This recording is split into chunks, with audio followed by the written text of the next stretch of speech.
महाराष्ट्र विधानसभा निवडणुकीच्या प्रचाराचा धुरा सध्या संपलाय आणि मतदानाचा दिवस उद्यावर येऊन ठेपलाय। या पार्श्वभूमीवर पुढारी न्यूज घेऊन आलाय विधानसभेचं महाकवरेज। महाराष्ट्राची सत्ता मिळवण्यासाठी बहुमताची 145 ची मॅजिक फिगर गाठण्यासाठी महायुती आणि महाविकास आघाडीची जोरदार रस्सीखेच सध्या सुरू आहे। त्या संदर्भातील प्रत्येक बातमी आणि विश्लेषण पुढारी न्यूजच्या प्रेक्षकांना आता पाहता येणार आहे। येत्या 23 नोव्हेंबरपर्यंत, निकालाच्या दिवसापर्यंत आणि दररोज प्रत्येक तासाला त्याचाच एक भाग म्हणून महाराष्ट्रामध्ये नेमकी कुणाची हवा आहे याचा जिल्हानिहाय आढावा आज दिवसभर आपण घेणार आहोत। पुढारी न्यूजचे जिल्ह्यातील रिपोर्टर्स तिथले अंडर करंट्स काय आहेत हे सांगणार आहेत। चला तर मग सुरू करूयात पुढारी न्यूजचा हा विशेष कार्यक्रम विशेष 145। तर थेट जाऊयात संभाजीनगरमध्ये, ज्या ठिकाणी आमचे प्रतिनिधी सचिन जिरे सध्या आहेत। सचिन, आपण पाहतोय प्रचाराचा टोफा काल थंडावलेला आहेत, मतदान उद्या येऊन ठेपलेलं आहे। काय नेमकी राजकीय समीकरणं पाहायला मिळतात या मतदारसंघामध्ये, काय सध्या चर्चा सुरू आहे? गौरी, छत्रपती संभाजीनगर जिल्ह्यामध्ये एकूण 9 मतदारसंघ आहेत। त्यातले सध्याची जर आपण परिस्थिती पाहिली, आमदारांचं बालाबल पाहिलं तर या ठिकाणी 5 शिवसेनेचे आमदार आहेत शिंदेंच्या, 1 ठाकरेंच्या शिवसेनेचा आमदार आहे, त्याचबरोबर 3 आमदार हे भारतीय जनता पक्षाचे आहे। एकंदरीत जिल्ह्यावर महायुतीचे सर्व उमेदवार गेल्या वेळेच्या पंचवार्षिक निवडणुकीत निवडून आले होते, मात्र यावेळेची परिस्थिती वेगळी आहे। यावेळेस 6 मतदारसंघामध्ये म्हणजे एकंदर ज्या ठिकाणी शिवसेनेचे मागच्या वेळेस 6 निवडून आले त्या 6 ठिकाणी शिवसेना विरुद्ध शिवसेना अशी लढाई होत आहे। तर बाकीचे जे 3 मतदारसंघ आहेत त्या 3 मतदारसंघामध्ये भाजप विरुद्ध महाविकास आघाडी अशी लढत पाहायला मिळत आहे। कुठे काँग्रेसचा उमेदवार तर कुठे ठाकरेंचा उमेदवार त्यांच्या समोर उभा आहे, अशी एकंदरीत परिस्थिती आहे। आपण जर पाहिलं तर मागे या निवडणुकीमध्ये प्रमुख मुद्दा जो तो गाजला इथल्या पाण्याचा प्रश्न।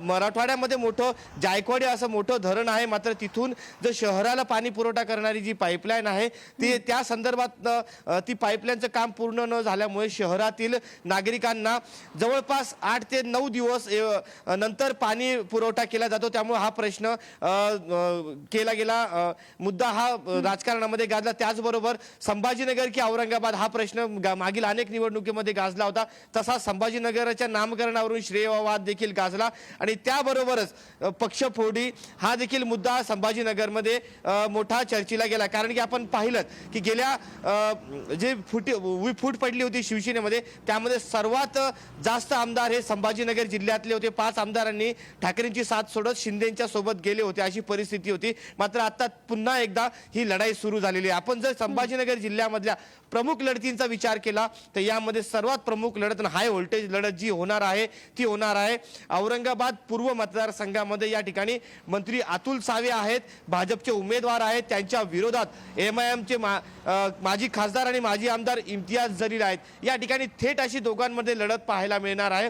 या ठिकाणी जातीय समीकरण सर्वात महत्त्वाची ठरणार आहे, त्यामुळे या लढतीकडे संपूर्ण राज्याचं लक्ष लागलेलं आहे। त्याचबरोबर अब्दुल सत्तार हे जे सिल्लोडमधून उभे आहेत त्यांना स्वपक्षीयांचाच एक वाढता विरोध पाहायला मिळतो। त्यामुळे ही लढत देखील जो बालेकिल्ला सिल्लोड समजला जायचा त्या ठिकाणी आता मोठी अडचण या ठिकाणी होते, कारण की थेट लढत आता या ठिकाणी ठाकरेंच्या शिवसेना आणि शिंदेंच्या शिवसेनेमध्ये पाहायला मिळत आहे। तर तिकडे जर आपण कन्नड मतदारसंघाचा विचार केला, एकुलते 1 जिल्ह्यातले ठाकरेंचे आमदार या ठिकाणी उदयसिंह राजपूत आहे, मात्र त्यांच्या समोर यावेळेस संजना जाधव या शिवसेनेच्या उमेदवार राहणार आहे आणि त्यांच्याच विरोधात त्यांचे पती हर्षवर्धन जाधव हे अपक्ष म्हणून उमेदवारी लढणार आहे। एकंदरीत जर आपण पाहिलं तर ह्या प्रमुख लढती राहणार आहेत। त्याचबरोबर औरंगाबाद पश्चिम हा देखील एक महत्त्वाचा मतदारसंघ आहे, कारण की या ठिकाणी शिंदेच्या शिवसेनेचे प्रवक्ते संजय सिरसाट हे उभे आहेत। गेली 3 टर्म ते या ठिकाणाहून आमदार आहे, मात्र त्यांच्या विरोधात भाजपचे